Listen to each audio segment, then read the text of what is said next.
বেছিকৈ মানে সেয়াই আৰু এনেকৈ উদ্বোধন কৰি পোৱা নাই আগতে, প্ৰথমবাৰ এনেকৈ চাগে উদ্বোধন কৰিছোঁ সাংস্কৃতিক সন্ধিয়া। আৰু এই যি ধৰক আজি উদ্বোধন কৰিছোঁ বা ইয়াত যে আজি থিয় হৈছোঁ বা আপোনালোকৰ ঠাইত আহি পেলাই যে যি মৰম পাইছোঁ, এয়া সকলোবোৰ আপোনালোকৰ বাবেহে।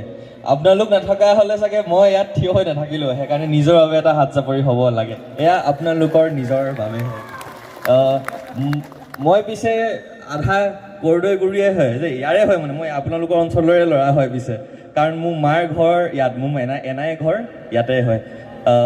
সেইকাৰণে এই আপোনালোকৰে ল'ৰা, আৰু খুবেই ভাল লাগিছে। আৰু এনেকৈ মৰম যি বুটলিব পাৰিছোঁ, পাছলৈ কাম কৰিবলৈ আৰু উৎসাহ পাইছোঁ।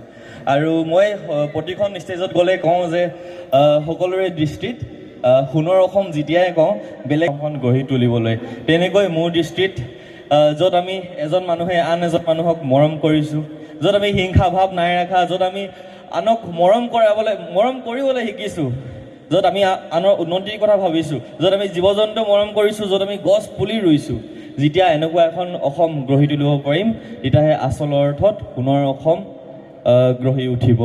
আৰু তাকে কাম কিছুমান কৰি চেষ্টা কৰিছিলোঁ, তেনেকৈ কৰি আজি 2023 আৰু 24 মিলাই পেলাই 33খন ঘৰ সাজিবলৈ পাৰিলোঁ। এতিয়ালৈকে সম্পূৰ্ণ হ'লগৈ সাজি। তেনেকৈ দুটিমান কণমানি ল'ৰা ছোৱালীকো নিজে পঢ়াই আছোঁ, জীৱ জন্তুৰ ক্ষেত্ৰত হওক বা গছ পুলি ৰোৱাৰ ক্ষেত্ৰত হওক, সকলোবোৰ কাম কৰিবলৈ চেষ্টা কৰিছোঁ এটা পজিটিভ চেঞ্জ আনিবলৈ। কাৰণ আমি যেতিয়াই ছ'চিয়েল মিডিয়া খোলোঁ, ফেচবুক হওক, ইনষ্টা হওক, ইউটিউব, টিভি খুলি লওক, নিউজ চেনেল খুলি লওক, চবফালে অকল নিগেটিভিটি। সাধাৰণ এটা চেষ্টা কৰিছোঁ যাতে এটা পজিটিভ মেছেজ দিবলৈ পাৰোঁ, এটা সাধাৰণ চেঞ্জ এটা আহে। কাৰণ এতিয়া সৰু কণমানি ল'ৰা ছোৱালী আহে যেতিয়া লগ কৰিবলৈ, তেওঁলোকৰ এটা কথা শুনো, ভৰিটো চুৱে আৰু সেৱা কৰি কয় যে দাদা যেতিয়া ডাঙৰ হ'ম কাম কৰিম যে আপোনাৰ নিচিনা কিবা এটা কৰিবলৈ চেষ্টা কৰিম বুলি।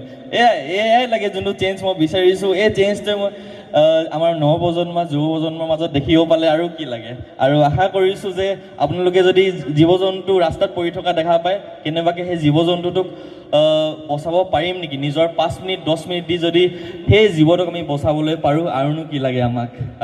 সেয়াই, আৰু লগতে এই জীৱনটো যে আমি এবাৰে পাওঁ বা এই জীৱনটো এবাৰে পাইছোঁ, প্ৰতিখন মঞ্চতে কওঁ। আৰু এই যি আমাৰ মা, দাদা, বা, দেউতা, এই জীৱনত এবাৰে পাম, তেওঁলোকক কেতিয়াও ঘূৰাই নেপাওঁ। সেইকাৰণে যিমানটো সময় তেওঁলোকৰ লগত আছে, কাজিয়া পাচাল নকৰি ভালদৰে সুখেৰে কটাওক। কাৰণ যিসকলৰ দেউতা মা নাই, তেওঁলোকে বুজি পায় তেওঁলোকৰ মূল্য। সেইকাৰণে কওঁ, যিমান পাৰে পজিটিভ এটা এনভাইৰনমেণ্ট আমি চেষ্টা কৰোঁ আমাৰ আশে পাশে কৰিবলৈ, যাতে সকলোৱে সুখত থাকে। আৰুনো কি লাগে আমাক জীৱনত। পাছলৈ আপোনালোকৰ যি অনুষ্ঠান আৰু ডাঙৰ হওক আৰু সফল হওক। আপোনালোকৰ যি সপোন আছে, যিসকলে ইয়াত বহি আছে, যিসকলে ইয়াত থিয় হৈছে, যিসকলে পাছফালে থিয় হৈছে, যিসকলে দোকান দিছে, সকলোৰে এটা সপোন থাকে। আৰু সকলোৰে সপোন যাতে সফল হয়, সকলোৰে যাতে সুখেৰে থাকে, সেয়াই বিচাৰিম ময়ো।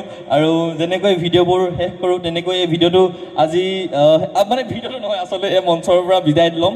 আৰু লগতে আপোনাৰ এই আজি সাংস্কৃতিক সন্ধিয়া অনুষ্ঠানটো উদ্বোধন কৰিছোঁ।